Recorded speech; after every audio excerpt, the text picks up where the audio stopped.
कृष्णं भक्तरूपस्वरूपकं भक्तावतारं भक्तखं नमामि भक्तशक्तिकम्। हे कृष्ण करुणा सिंधु दीनबंधु जगत्पते गोपीशु गोपिकान्त राधाकान्त नमोस्तुते। तप्तकाञ्चन गौरांगी राधे वृन्दावनेश्वरी विश्वभानुसुते देवी प्रणमामि हरिप्रिये। जय श्री कृष्ण चैतन्य प्रभु नित्यानंद श्री अद्वैत गदाधर शिवासादि गौर भक्तवृंद। हरे कृष्ण कृष्ण कृष्ण हरे हरे, हरे राम राम राम हरे हरे। मुखं करोति वाचालं पङ्गुर्लङ्घयति गिरिं यत्कृपातमहं वन्दे परमानन्दमाधवम्। श्रीगौरमण्डलभूमि देवजने चिन्तामणि तार हय भुजभूमि वास गौरांगेर संगे गणे नित्य सिद्ध करी मने से जाए ब्रजेन्द्र सुतपास निताई गर्वे मानंदे हरि हरि बोल।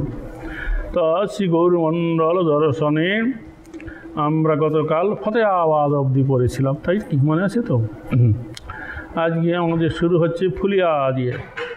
ফুলিয়া হচ্ছে শান্তিপুরের নিকটবর্তী গঙ্গার তীরবর্তী স্থান, হরিদাস ঠাকুরের বিহার ভূমি। নামাচার্য ছিল হরিদাস ঠাকুর কি জয়। তাই ফুলিয়া নদিয়া জেলায় অবস্থিত শিয়ালদহ শান্তিপুর রেলপথে ফুলিয়া স্টেশনে নেমে সেখান থেকে 2 কিলোমিটার রিক্সা ভেড়ে আসতে হবে, অথবা কলকাতা থেকে বহরমপুর মালদা শিলিগুড়িগামী যে কোনো বাসে ফুলিয়া নেমে সেখান থেকে ভ্যান রিক্সাতে এই শ্রীপাঠে আসা যায়। বোঝা গেল ফুলিয়া।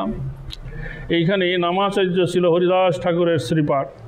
ফুলিয়া নামকরণ সম্পর্কে অদ্বৈত মঙ্গলে তৃতীয় অবস্থায় তৃতীয় সংখ্যায় বর্ণিত আছে। তুলসী পূজার ফুল দূরে ফেলে নিয়া সেই স্থানে নাম হইল, সেই স্থানে গ্রাম হইল নাম ফুলিয়া। বুঝা গেল? পূজা করে যে ফুল টুল তুলসী ফেলায় তাই নাম ফুলিয়া হয়ে গেল। আর হইল কি, অদ্বৈত আচার্য প্রভু শান্তিপুরে অবস্থান করে গৌরহরিকে এই ধরাধামে অবতরণের জন্য তপস্যা করেছিলেন। সেই সময় তিনি ফুল্লবাটি গ্রাম থেকে পুষ্প চয়ন করে পূজা করতেন। পূজার ফুল যেই স্থানে ফেলতেন সেই স্থানের নাম ফুলিয়া হয়। তিনি 12 বৎসর বয়সে শ্রীহট্ট থেকে শান্তিপুরে এসে ফুল্লবাটি গ্রামে শান্ত আচার্যের নিকট অধ্যয়ন করেন। কে? অদ্বৈত আচার্য গোসাই। শ্রীহট্ট থেকে 12 বৎসর বয়সে চলে এলেন শান্তিপুরে। তখন এই ফুল্লবাটি গ্রামের যে শান্ত আচার্য ছিলেন তার কাছে তিনি শাস্ত্র অধ্যয়ন করেন। তা এটা অদ্বৈত মঙ্গলে আখ্যা আছে। ফুল্লবাটি গ্রাম হয় শান্তিপুর সমীপে। শান্ত নামে ছিল বিপ্র, রহে বিদ্যার প্রতাপে। বহুত শিষ্য পরায়ণ বসি গঙ্গা তীরে, পণ্ডিত প্রকাশ করি ভক্তির বিচারে। তো সেই ফুল্লবাটি গ্রামে হচ্ছে শান্তিপুরের নিকটে, সেখানে শান্ত নামে একজন ব্রাহ্মণ বিদ্যার প্রতাপে সেখানে বাস করতেন। অনেক ছাত্রদেরকে পড়াইতেন গঙ্গা তীরে বসে। তো তথাই শ্রী প্রেমবিলাস গ্রন্থের ৪বিংশ বিলাসে বর্ণিত রইয়াছে, শান্তিপুর নিকট ফুল্লবাটি গ্রাম, শান্ত আচার্য নামে এক পণ্ডিত মহত্তম। তথাই অদ্বৈত প্রকাশে গ্রন্থে ৩য় অধ্যায় বর্ণিত রয়েছে, পূর্ণবাটি গ্রামে শীঘ্র গতি উত্তরিলা, শান্তমূর্তি শান্ত দ্বিজবরে প্রণমীরা। ফুল্লবাটিকে অদ্বৈত প্রকাশে পূর্ণবাটি বলে উল্লেখিত করা হয়েছে। অদ্বৈত আচার্য প্রভু শান্ত আচার্যের কাছে অধ্যয়ন করতে এসে প্রভু তো অপাকৃত লীলা করেন। তথাহি অদ্বৈত প্রকাশ গ্রন্থে ৩য় অধ্যায় বর্ণিত আছে। একদিন শোনো এক অদ্ভুত কথন, স্নানে গেলা শান্ত দ্বিজ লইয়া ছাত্রগণ। বোঝা গেল? একদিন অদ্ভুত একটা কথা, শান্ত আচার্য তার ছাত্রগণকে নিয়ে গঙ্গা স্নানে গেলেন। গঙ্গা সহ লগ্ন আছে বড় এক বিল, কণ্টকাদি হয় তহি অগাত সলিল। তো সেই গঙ্গার সংলগ্ন একটা বিশাল বিল আছে, সেখানে নানা রকম কাঁটা জাতীয় জলজ গাছ সেখানে ছিল, আর খুব জল ছিল। তার মাঝে একপদ্ম দেখিতে সুন্দর, তাহার সদগন্ধে পূর্ণ দিগদি গন্ধর। তো তার মাঝখানে একটা পদ্ম ফুল দেখতে খুব সুন্দর, খুব বড়, এবং তার সুগন্ধে চারিদিক আমোদিত হইয়াছে। সেই পদ্ময় আনিবারে শকুতি কাহার, ও কাল সর্পগণ তাহা করেও বিহার। সেই পদ্ময় আনিবারে শকুতি কাহার, বেদান্ত বাগীশ হাসি কহে ছাত্রগণে, কেবা শক্তি ধরে এই কমল চয়নে। তখন সেই যে ফুলটা উঠেছিল তার আশেপাশে অনেক বিষধর কালো সর্প ঘোরাফেরা করছিল। তখন সে শান্ত আচার্য হেসে তার ছাত্রদেরকে বললেন যে কার শক্তি আছে এই পদ্ম ফুলটা তুলে আনবার। হ্যাঁ, তো পড়ুয়াগণে কহে আনিবার সাধ্য নাই, প্রভু কহে আজ্ঞা পাইলে মুই না ডরাই। তখন সেই ছাত্ররা বলল যে ওই ফুল তুলবার আমাদের সাধ্য নাই। তখন অদ্বৈত আচার্য গোসাই বললেন, হে গুরুদেব, আপনার যদি আজ্ঞা হয় আমি তাইলে তুলে আনতে পারি। দ্বিজ কহে কণ্টক ইথে আর আছে সর্প, এই সুদুর্গমে যাইতে না করিও দর্প। তখন সেই শান্ত আচার্য বললেন, ওইখানে অনেক কাঁটা জাতীয় গাছ আছে আর অনেক বিষধর সাপ আছে, তুমি এই দুর্গম পথে যাইতে অহংকার করে বলো না, যাও। এত শুনি প্রভু মনে ঈশ্বর হাসিয়াম, পদ্মে পদ্মে পদ দিয়া চলিলা ধাইয়া। এই কথা সে অদ্বৈত আচার্য গোসাই একটু হেসে সেই পদ্ম ফুলের উপরে পা রাখতে রাখতে সেই পদ্মের কাছে চলিয়া গেলেন। সেই প্রফুল্লিত পদ্ম করিয়া চয়ন, ভক্তি করি গুরুদেবে করিলা অর্পণ। তো সেইভাবে পদ্মের উপরে পদ্ম পা দিয়ে সেখানে চলে গেলেন, সেই পদ্মটা তুলে তিনি গুরুদেবকে অর্পণ করলেন। এইভাবে ফুল্লবাটি গ্রামের শান্ত আচার্য স্থানে বিদ্যা অধ্যয়ন রঙ্গে শ্রী অদ্বৈত আচার্য প্রভু অপাকৃত লীলা করলেন। লাউরের রাজা দিব্যসিংহ রাজা রাজ্য ত্যাগ করে শান্তিপুরে আগমন করত অদ্বৈত আচার্য প্রভুর স্থানে দীক্ষাদি গ্রহণ করে ফুল্লবাটি গ্রামে গিয়ে বাস করেন। তথাহি অদ্বৈত প্রকাশে 6ষ্ঠ অধ্যায়ে বর্ণিত আছে। মানে লাউরে, সেই যে নবগ্রাম লাউর সিলেটের, সেখানকার যে রাজা দিব্যসিংহ রাজ্য ত্যাগ করে এই শান্তিপুর আগমন করেন এবং অদ্বৈত আচার্যের কাছে দীক্ষা গ্রহণ করে ফুল্লবাটি গ্রামে গিয়ে বাস করে। অদ্বৈত প্রকাশে সেই কথা বর্ণনা করা আছে। কৃষ্ণদাস কহেম তুহু দয়ার সাগর, মো উপাসনে উদ্ধারিলা বড় চমৎকার।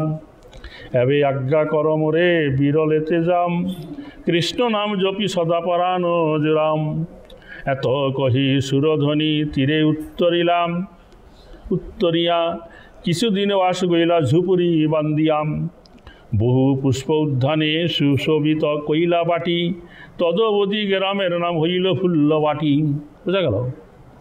তখন সেই যে দিব্যসিংহ অদ্বৈত আচার্য গোসাইয়ের কাছ থেকে দীক্ষামন্ত্র নিয়ে তিনি আজ্ঞা চাইলেন, আপনি আজ্ঞা দেন, আমি এখন কোথাও নির্জনে বসে কিছু নাম জপ করে আমার প্রাণ জুড়াই। এই বলে সুরদিনী মানে গঙ্গার তীরে গিয়ে উপস্থিত হলেন, আর কিছুদিন সেখানে বাস করলেন একটা ঝুপড়িঘর বেঁধে। হ্যাঁ, আর বহু পুষ্প উদ্যান চারিদিকে শোভা পাচ্ছিল তার বাড়ির চারিদিকে। তদবধি সেই গ্রামের নাম হইল ফুল্লবাটি বা ফুলিয়া। তো ছিল অদ্বৈত আচার্য প্রভু দিব্যসিংহের নাম দীক্ষান্তরে কৃষ্ণদাস রাখেন। কৃষ্ণদাস ফুল্লবাটি গ্রামে 1409 শতাব্দে বাল্য লীলাসূত্রে নাম গ্রন্থ সংস্কৃত ভাষায় রচনা করে অদ্বৈত প্রভুর বাল্য লীলা কাহিনী জগতে প্রচার করেন। কৃষ্ণদাসের ফুল্লবাটি গ্রাম থেকে পুষ্প আনিয়া নিত্য অদ্বৈত আচার্য প্রভু অর্চন করতেন। তথা হি শ্রী চৈতন্য মঙ্গলে তৃতীয় অবস্থায় বর্ণিত রইয়াছে। ফুল্লবাটি গ্রাম হয় প্রভুর পুষ্প উদ্যান, স্থল কমল নিত্য আইসে হইয়ে যেন জ্ঞান। কৃষ্ণদাস আনি ধরে প্রভুর দক্ষিণে, একে একে ধরি প্রভু দেন গঙ্গা জলে। স্থলপদ্ম ছিল শোনো না, পদ্ম তো জলে ফোটে, আর এই তো আশ্বিন মাস এলো, এখন স্থলপদ্ম ফুটবে, অনেক গাছ আছে এইখানে, হ্যাঁ গান আছে, ওটাকে বলে স্থলপদ্ম আর ওইটাকে বলে পদ্ম। তো সেই কৃষ্ণদাস সেই স্থলপদ্ম এনে মহাপ্রভুর যাইনি রাখতে, আর অদ্বৈত আচার্য গোসাই, আর একে একে ধরে গঙ্গাজল সহ ভগবানের চরণে অর্পণ করতেন। তো ছিল হরিদাস ঠাকুর আদি সপ্তগ্রামের চাঁদপুর হইতে শান্তিপুরে আসিয়া অদ্বৈত প্রভুর সহিত মিলন করে ফুলিয়ায় গঙ্গা তীরে ঝুপড়ি করে অবস্থান করতে লাগলেন। হরিদাস ঠাকুর বহু জায়গায় ঘুরেছে, সেই কোথায় দেনুরে নাকি বরুণে জন্ম হইল, 5-6 বছর বয়সে শান্তিপুরে এসে অদ্বৈত আচার্যের কাছে বিদ্যার শিক্ষা করলেন, তারপরে এদিকে বহুদিকে ভ্রমণ করলেন, এবং তখন উনি কোথায় গিয়েছিলেন, সপ্তগ্রাম চাঁদপুর, সেখানে থেকে এই ফুলিয়াতে এসে ঝুপড়ি বেঁধে গঙ্গার তীরে বাস করলেন। ফুলিয়া নিবাসী রামদাস নামক এক বিপ্র তথায় পদাশ্রয় করে নির্জনে এক গুফা করে দেন হরিদাস ঠাকুরের জন্য। গুফাঘর, মাটির নিচে ঘর, বুঝতে পারছ। হরিদাস ঠাকুর সেখানে অবস্থান করে ভজন করতে লাগলেন। তথা এক সময় মায়াদেবী হরিদাস ঠাকুরকে পরীক্ষা করতে এসে পরাজিত হয়ে যান। মায়াদেবী স্বয়ং সচরিতামৃত গ্রন্থে বিস্তারিত বর্ণনা আছে। তো হরিদাস ঠাকুরের নিকট হইতে হরিনাম দীক্ষিত হন। তারপর হরিদাস ঠাকুর গঙ্গার তীরে তীরে উচ্চ করে হরিনাম কীর্তন করতেন। শেষে যবন কাজী হরিদাস ঠাকুরকে এখান থেকে ধরে 22 বাজারে নিয়ে তাকে প্রহার করেন হরিনাম সারাবার জন্য। শেষে হরিদাস ঠাকুর অলৌকিক প্রভাবে সেই যবনগণের মতি শুদ্ধ হয়, তারা হরিদাস ঠাকুরকে ছেড়ে দেন। হরিদাস ঠাকুর গঙ্গার জলে ভাসতে ভাসতে ফুল্লিয়ায় ওঠেন। এখানে একসময় হরিদাস ঠাকুর যখন গুফার মধ্যে বসে ভজন করছিলেন, তখন কিছু ব্রাহ্মণ হরিদাস ঠাকুরের কাছে এসে কৃষ্ণ কথা আলোচনা করছিলেন। তখন ব্রাহ্মণগণ বুঝতে পারেন যে এখানে এক বিষধর সাপ আছে গুফার ভিতরে। হরিদাস ঠাকুর আছে বসে, ওর ভিতরে ঢুকে ওরা কথা বলছে। আর সাপ যেখানে থাকে, সাপ যখন নাকি কখনো কখনো হাই তোলে, তখন একটা বিষাক্ত গন্ধ বেরোয়। তো সেই রকম ব্রাহ্মণেরা বুঝতে পারলো যে এখানে নিচে কোনো বিষাক্ত সাপ আছে। তারা তখন হরিদাস ঠাকুরকে বললেন যে সর্পের সাথে, যে বুঝতে পারে যে এইখানে এক বিষধর সাপ আছে। তারা তখন হরিদাস ঠাকুরকে বললেন, সর্পের সাথে এক ঘরে বাস করা উচিত নয়, আপনি অন্যত্র চলে যান। তখন হরিদাস ঠাকুর উচ্চস্বরে বললেন, এখানে যদি কোনো সর্প মহাশয় থেকে থাকো, তাহলে তুমি এক্ষুনি এখান থেকে চলে যাও, নতুবা আমি কাল এই স্থান ছেড়ে অন্যত্র চলে যাব। এই কথা বলবার কিছুক্ষণ পরেই সেই বিষধর সর্প সেই স্থান থেকে বেরিয়ে অন্যত্র চলে যায়। সমস্ত ব্রাহ্মণরা দিকে ভীষণ ভয় পেয়ে যান।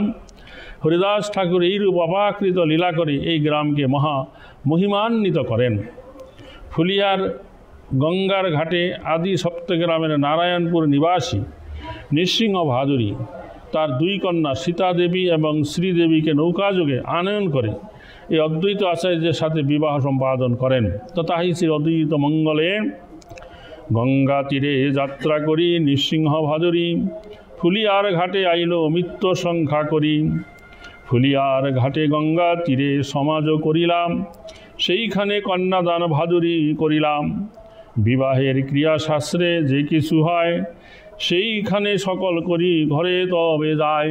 তো তিনি নারায়ণপুর থেকে তার আত্মীয় স্বজন এবং 2 কন্যাকে নিয়ে নৌকা যোগে ফুলিয়ায় আসেন। এইখানে থেকে তিনি অদ্বৈত আচার্যের নিকটে তার 2 কন্যাকে সম্পাদন মানে বিবাহ দেন।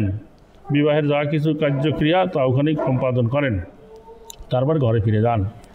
মহাপ্রভু সন্ন্যাস গ্রহণের পরে রাঢ় দেশে 3 দিন ভ্রমণ করে ফুলিয়ায় নিকটবর্তী গঙ্গার তীরে পশ্চিম তীরে এলেন এবং গঙ্গাকে যমুনা জ্ঞান করে সেখানে স্নান করলেন। তথাহি শ্রী চৈতন্য ভাগবতমে নিত্যানন্দে পাঠাইয়া শ্রী গৌর সুন্দর চলিলেন মহাপ্রভু ফুলিয়া নগর। ইতিপূর্বে চন্দ্রশেখর আচার্য রত্নের দ্বারা শান্তিপুরে এই সংবাদ দেওয়া হইয়াছিল। অদ্বৈত আচার্য প্রভু নৌকা নিয়ে গঙ্গার ঘাটে উপস্থিত হলেন। অদ্বৈত আচার্য প্রভুকে দেখে মহাপ্রভু ভাবাবেশে বশত প্রথমে আচার্য হলেন। শেষে গঙ্গার তীরে নিজের আগমন জানিয়া নিত্যানন্দপূর্বকে বললেন, আমাকে তুমি যমুনা বলে গঙ্গায় স্নান আদি করিয়েছ। তখন অদ্বৈত আচার্য প্রভু বললেন, তথা হি চৈতন্য চরিতামৃতে মধ্যলীলায় বর্ণিত আছে। প্রভু কহে, নিত্যানন্দ আমারে বঞ্চিলাম, গঙ্গাকে আনিয়া মোরে যমুনা কহিলাম। আচার্য কহে, মিথ্যা নহে শ্রীপাদ বচন, যমুনাতে স্নান তুমি করিলা এখন। গঙ্গায় যমুনা বহে হইয়া একধার, পশ্চিমে যমুনা বহে পূর্বে গঙ্গাধার। পশ্চিম ধারে যমুনা বহে তাহা কইলে স্নান। অর্থাৎ নিত্যানন্দ প্রভু অদ্বৈত মহাপ্রভুকে সেই রাঢ় দেশ থেকে ভুলিয়ে নিয়ে আসছেন গঙ্গা তীরে। তো মহাপ্রভু বলছে, বৃন্দাবন আর কত দূর? বলছি এই তো এই সামনে আমরা যমুনা দেখতে পাবো। তখন মহাপ্রভু তীব্র বেগে গঙ্গার তীরে চলে এলেন, আর গঙ্গার স্তপ্ততি প্রণাম করে গঙ্গায় স্নান করে যখন উঠলেন, তখন অদ্বৈত আচার্য গোসাই নৌকা নিয়ে সেই ঘাটে এসলেন। অদ্বৈত আচার্যকে দেখে মহাপ্রভু ভাবাবেশটা দূর হয়ে গেল। বলে, আরে তুমি তো অদ্বৈত আচার্য গোসাই, তুমি কি করে জানলে আমি বৃন্দাবনে আছি? তখন অদ্বৈত আচার্য গোসাই বললেন, হে প্রভু, তুমি যখন যেখানে থাকো সেখানেই বৃন্দাবন, সেখানেই গঙ্গা যমুনা সমস্ত তীর্থ। মোর ভাগ্যে গঙ্গার তীরে আজকে তোমার আগমন। তখন মহাপ্রভু নিত্যানন্দ প্রভুকে বলে, হে নিত্যানন্দ, তুমি আমাকে বলছিলাম, গঙ্গাকে আনিয়া মোরে যমুনা কহিলাম। তখন অদ্বৈত আচার্য গোসাই বললেন যে এই নিত্যানন্দের বচন মিথ্যা নয়, সত্য সত্যি তুমি এখন যমুনাতেই স্নান করলে। তো কী করে? বলছে, দেখো এই যে গঙ্গা নদী উৎপত্তি হয়েছে হিমালয়ের গঙ্গোত্রী থেকে, আর যমুনা উৎপন্ন হয়েছে হিমালয়ের যমুনোত্রী থেকে। তো দুই ধারা দুই দিক থেকে এসে পায়াগে এসে একত্রে মিলিত হয়েছে। পায়াগে থেকে গঙ্গা পূর্ব ধারে বইছে আর যমুনা পশ্চিম ধারে বইছে। তাই গঙ্গা নদীর পূর্ব ধারটা হয়েছে গঙ্গা, পশ্চিম ধারটা হয়েছে যমুনা। তুমি এখন যমুনায় স্নান করলে, তাই যমুনায় তুমি স্নান করেছো। হরে কৃষ্ণ, নিতাই করবে আনন্দ হরি বল। তা যাই হোক, তারপরে কি হলো, মহাপ্রভুকে আমন্ত্রণ করে অদ্বৈত আচার্য গোসাই নিজের বাড়িতে নিয়ে গেলেন। নিয়ে বাড়িতে 3 ঠাকুর বসে প্রসাদ গ্রহণ করলেন, বিশাল ব্যাপার। তো বলছে, এই রূপে লীলা করে মহাপ্রভু শান্তিপুরে গমন করেন। বর্তমানে এই স্থানে অনেক বৃক্ষ পরিদৃষ্ট হয় এবং বহু প্রাচীনকালে চাপা বৃক্ষ দেখা যায়। শিল অভয় চরণারবিন্দ ভক্তি বেদান্ত স্বামী প্রতিষ্ঠিত ভক্তি বেদান্ত স্বামী চ্যারিটি ট্রাস্ট মায়াপুর নদিয়া হরিদাস ঠাকুরের গোফা গৃহটি সংস্কার করেছেন। তার নিকটেই বর্তমানে শ্রী শ্রী রাধাকৃষ্ণ গৌর নিতাই গৌর বিগ্রহ শ্রীবিগ্রহ প্রতিষ্ঠিত মন্দির হয়েছে। এখন গেলে দেখতে পাবে। হরে কৃষ্ণ, প্রিয়াতে। কিন্তু ওখানে কোনো ভক্তরাজে থেকে আশ্রমের পরিবেশটা সুন্দর রাখবে, ভালো করবে, তা দেখা যায় না। চারিদিকে ঘেরাও করা দরকার, বাউন্ডারি ওয়াল দেওয়া দরকার, সেবা পূজা উজ্জ্বল হওয়া দরকার, সেগুলো নাই। কোনো ত্যাগী বৈষ্ণব সন্ন্যাসীরা খুব একটা বোধে থাকে না, বেতনভুক্ত ব্রাহ্মণ পূজারি থাকে, সে ওখানে কী করে পূজা টুজা করে, কোনোরকম পূজা করে সে ডিউটি করে চলে যায়। আর বছরে একবার ওখানে একটা উৎসব হয় ফুলিয়াতে। হরে কৃষ্ণ, এই হচ্ছে ফুলিয়ার কথা। জয় রাধে। আমি অনেকবার গেছি, বুঝছো। বছরে একবার একটা কি ফেস্টিভ্যাল হয় কোনো, সেটা আলাদা। যাই হোক, তারপর আছে বর্গী।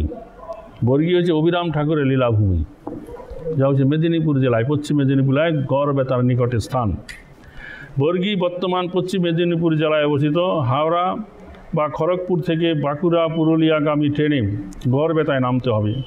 সেখান থেকে টেম্পো বা রিক্সা ভ্যানে 8-9 কিলোমিটার দূরে বর্গী শ্রীকৃষ্ণ রায়ের মন্দিরে আসা যায়। কৃষ্ণ রায় মন্দির। তো বর্গী হচ্ছে অভিরাম ঠাকুরের লীলাভূমি। এইখানে স্থানীয় জমিদার রায় বংশের দ্বারা সেবিত শ্রী শ্রী রাধা কৃষ্ণ রায় বিগ্রহ রয়েছেন। অভিরাম ঠাকুর যখন প্রেম ও অনুরাগে বিগ্রহ দর্শন করে বেড়াইতেছিলেন, সেই সময় বিষ্ণুপুর থেকে তিনি এখানে আসেন। বিষ্ণুপুরে মদনমোহন আছে, মদনমোহনকে প্রণাম করেছিলেন। মদনমোহনের ঘাটটা বাঁকা হয়ে গেল। তারপরে উনি ওখান থেকে 20 কিলোমিটার দূর হচ্ছে এই গড়বেতা। গড়বেতা থেকে 8-9 কিলোমিটার হচ্ছে এই বর্গী। যেখানে স্থানীয় জমিদারদের দ্বারা প্রতিষ্ঠিত সেবিত এই কি আছে, কৃষ্ণ রায়, রাধা কৃষ্ণ রায় বিগ্রহ আছে। তো এইখানে এসে অভিরাম ঠাকুর কৃষ্ণ রায় বিগ্রহকে এবার ফেঁটা দিতে পারো। প্রণাম করলে তার সর্বাঙ্গ ফুটিয়া রক্ত পড়তে লাগলো, কাল চুয়ে রক্ত পড়িতে লাগল। তখন কৃষ্ণ রায় বললেন, আরে তুমি আমার এইরূপ দশা করলে কেন? ঠাকুর অভিরাম বললেন, ইহা রক্ত নয়, তোমার সর্ব অঙ্গ থেকে ঘাম চুয়াইতেছে, এর দ্বারা তোমার মহিমা বর্ধিত হলো। এতদ বিষয়ে অভিরাম লীলামৃতের পঞ্চম পরিচ্ছেদে বর্ণিত আছে। এক দণ্ডবত দিয়া দেখেন চাহিয়া, সর্বক গেরুধির তার পরিচে ফুটিয়া। তখন সেই কৃষ্ণ রায় বলেন বচন, মোর অপমান কইলে কিসেরও কারণ, শরীর ফাটিয়া মোর রুধির পড়িলাম, এতে কে শুনিয়া তবে গোসাই কহিলাম, এহ রক্ত নহে তব চুয়াইছে ঘাম, প্রকাশ হইল এবে কৃষ্ণ রায় নাম। এইভাবে কৃষ্ণ রায়ের মহিমা বর্ধিত হলো। জয় রাধে রাধে। তো তারপর অভিরাম পুলিন ভোজন লীলা অনুক্রমে কৃষ্ণ রায়ের সহিত বিহার করে ভ্রমণ করতে করতে খানা করে আগমন করত শ্রী মালিনী দেবীর সহিত মিলিত হইলেন। বোঝা গেল? এই যে কৃষ্ণ রায়ের কথা। তো বর্তমানে কি অবস্থা, এখানে শিলাবতী নদীর তীরে সেই কৃষ্ণ রায়ের মন্দির রয়েছে, একবারে নদীর ধারেই, বর্গী বর্গী। আচ্ছা, তবে এই ঠাকুর বৎসরে 3 বার 3 জায়গায় থাকে, বুঝে গেল? 3টা স্থানে তার মন্দির আছে। তো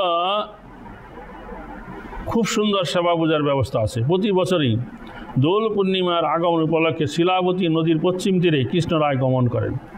দোল পূর্ণিমা আসবে, তার আগে কৃষ্ণ রায় বিগ্রহকে পালকি করে শিলাবতী নদীর অপর পারে, পশ্চিম পারে খুব সুন্দর মন্দির আছে, সেখানে নিয়ে যাওয়া হবে। 5ম দোল অবধি ওখানে কৃষ্ণ রায় থাকবে, হাজার হাজার লোক আসবে, মেলা হবে। এখানে আমাদের কৃষ্ণপ্রসাদ আছে। কৃষ্ণপ্রসাদ বলছিল যে ওর ঠাকুরমা ওই মেদিনীপুর ওদের চাঁদপুরি গ্রাম থেকে এই বর্গীর কৃষ্ণ রায় মেলা দেখতে চলে যেত, ও যখন ছোটো ছিল, বুঝতে পারছো? হ্যাঁ হ্যাঁ, এখনও হয়। তো বলছে সেইখানে তখনই ওই দোল পূর্ণিমার কয়েকদিন আগে যাবে, তারপর দোল পূর্ণিমা উৎসব হবে, তারপর 5ম দোল অবধি ওই কৃষ্ণ রায় ওই মন্দিরে থাকবে, গঙ্গার গঙ্গা না, শিলাবতী নদীর পশ্চিম পারে। তারপরে কি করবে, সেখানে কৃষ্ণ রায় সুন্দর মন্দির আছে, সেই স্থানে 5ম দোল পর্যন্ত অবস্থান করে পুনরায় মূল মন্দিরে ফিরে আসেন। আবার কি হবে, প্রতি বছরে যে জ্যৈষ্ঠ মাসে স্নান পূর্ণিমা আসবে, স্নান পূর্ণিমার 2-1 দিন আগেই কৃষ্ণ রায় ওই মূল মন্দির থেকে এই কত কিলোমিটার, 2-3 কিলোমিটার দূরে, 3-4 কিলোমিটার দূরে একটা মন্দির আছে, জায়গাটার নাম হচ্ছে মাইতা, সেইখানে সরে আসবে। সেখানে স্নান বেদী আছে, রাস মঞ্চ আছে, রথযাত্রা আছে, সেখানে বিশাল একটা মাঠ, ওই কৃষ্ণ রায়ের নামে অনেক জায়গায় সম্পত্তি আছে, সুন্দর মন্দির, ঘেরাও করা মন্দির আছে। আমি মাইতায় গিয়েও কয়েকবার দেখেছি। ওই মাইতায় আসলে পরে ওখানে স্নান যাত্রা হবে, তারপর ওই মাঠে ওখানে রথ আছে, রথযাত্রা করে যাবে, আবার উল্টা রথে ফিরে আসবে, বুঝতে পারছো? তারপরে একেবারে যে জন্মাষ্টমী, রাধা অষ্টমী, তারপরে কার্তিকী পূর্ণিমা, রাস পূর্ণিমা উৎসব ওইখানে হবে। কার্তিকী পূর্ণিমার পরে আবার এই ঠাকুর কৃষ্ণ রায় পালকি করে তার মূল মন্দির শিলাবতী নদীর তীরে বর্গীতে ফিরে আসবে। এরকম করে বছরে 3 বার 3 জায়গায় থেকে অবস্থান করেন। তো বলছে প্রতি বছরই স্নান যাত্রা উপলক্ষে কৃষ্ণ রায়কে মন্দিরের উত্তর পূর্ব কোণে একটা সুন্দর মনোরম জায়গাটার নাম হচ্ছে মাইতা, সেখানে এনে তার স্নানযাত্রা উৎসব হয়। তারপর সেখানে তিনি 4 মাস অবস্থান করেন। রথযাত্রা উৎসব সেখানে অনুষ্ঠিত হয়। সেখানে জন্মাষ্টমী, রাধা অষ্টমী, সর্বশেষে রাস পূর্ণিমা উৎসব উদযাপন করে তিনি পুনরায় আবার শিলাবতী নদীর তীরে সেখানে মূল মন্দিরে রয়েছে, সেখানে ফিরে যান। এইভাবে কৃষ্ণ রায় অদ্যাপিও এখানে লীলাবিলাস করে বিরাজ করছেন এবং ভক্তগণকে কৃপা করছেন। নিতাই গৌর প্রেমানন্দে হরি হরি বল। ওখানে ওই যে রায় বংশের লোকেরা, জমিদার, তারা এখন বহু পূর্বপুরুষ থেকে সেবা করছে, তো তাদের পূর্বপুরুষে বিগ্রহ সেবা করছে। তারা এখন আলাদা হয়ে গেছে, এক জায়গায় তো আর নাই, কেউ মেদিনীপুর, কেউ খড়গপুর, যার যেখানে সুবিধা কলকাতায় আছে। তো তারা পালা করে এই সেবা চালায়, যার যখন পালা পড়ে। কারো বছরে 7 দিন, কারো 5 দিন, কারো 15 দিন, এরকম সেবা আছে, কারো বা বছরে 1 দিন। তো তারা সেই দিন ওই বিগ্রহের যা লাগবে, চাল ডাল মশলাপাতি তেল যা কিছু, ওরা গাড়ি করে পাঠায় দেয় বা নিজেরা চলে আসে। এসে ওইখানে পূজারীদের কাছে তা দেয়। ওখানে রান্না করার লোক আছে, অর্চন করার লোক আছে, এবং তারা ভোগ লাগে, রান্না করে প্রসাদ দেয়। যারা লোক যায় সাধু, তাদেরও প্রসাদ দেয়। তারপরে এইভাবে চলে। আর ওইখানেও একটা অদ্ভুত ব্যাপার দেখলাম, যে রাধা কৃষ্ণরাই আছে। যখন নাকি সকালবেলা আমরা যখনই গেছি বিষ্ণুপুর থেকে, দেখছি এখনও পূজারি আসে নাই। আমরা অপেক্ষা করছি, পূজারি আসলো, সরিষার তেল ঘষলো, শিলাবতী নদীতে স্নান করলো, তারপরে এসে কাপড় পরে মন্দিরে ঢুকে মন্দির দরজা খুলবে, দেখা যাবে ঠাকুর শুয়ে আছে। ঠাকুরকে জাগাবে, স্নান বস্ত্র পরাবে, কাছে আনবে। তারপর যারা যাবে দর্শনার্থী বারিন্দায় বসে দেখতে পাবে ঠাকুরকে স্নান করাচ্ছে, বস্ত্র পরাচ্ছে। যে কেউ যখন নতুন বস্ত্র, সিল্কের বস্ত্র দেবে, একটা আস্তা বস্ত্র 10 হাত, সেইটাকে পেঁচিয়ে পেঁচিয়ে কৃষ্ণরায়কে, রাধারানীকে আলাদা করে পরানো হয়। সেই যে কেউ দরজায় বন্ধ করে, দরজা খুলে এটা এই সমস্ত কাজ করে। আর এইদিকে তখন পাক কার্য, রন্ধন কার্য চলতে থাকে। তারপরে যারা আসে তাদেরকে ওই চরণামৃত দেয়, হরে কৃষ্ণ। যদি কেউ ভোগ লাগায়, ফল প্রসাদ মিষ্টি, ওই ভোগ ওখানে দিতে পারি। ওখানে একটা দোকান আছে, কি বেসনের লাড্ডু হয়, সেই লাড্ডু কিনে ভোগ দিতে পারেন, বা ফল নিয়ে গেলে ভোগ দেওয়া যায়, এরকম ব্যবস্থা আছে। হরে কৃষ্ণ। আর সাধু সন্ন্যাসীরা কেউ গেলে ওখানে মধ্যাহ্নকালীন সময় প্রসাদ গ্রহণ করিতে পারেন। হরে কৃষ্ণ। নিতাই গর্বে আনন্দ হরিব। বুঝা গেল? বর্গী রায় ওখানে অভিরাম ঠাকুর গিয়ে ওই কৃষ্ণ রায়ের মহিমা বর্ধন করেছে। জয় নিতাই গর্বে আনন্দে হরি হরি বল। আমি অনেকবার গেছি, কতবার গেছি, হ্যাঁ, তা উল্লেখ নাই। ওখান থেকে উনি তারপরে খানাকুল কৃষ্ণনগরের দিকে গেছিলেন। হরে কৃষ্ণ। আর আছে বর্গী রায়, বর্গী। তারপর আমরা যতবার গেছি অন্য ঠাকুরেরা, পূজারীরা বলছে আপনারা একটু দেরি করুন, প্রসাদ পেয়ে যান। কিন্তু আমাদের প্রসাদ তো আর হয়নি। ঠিক আছে।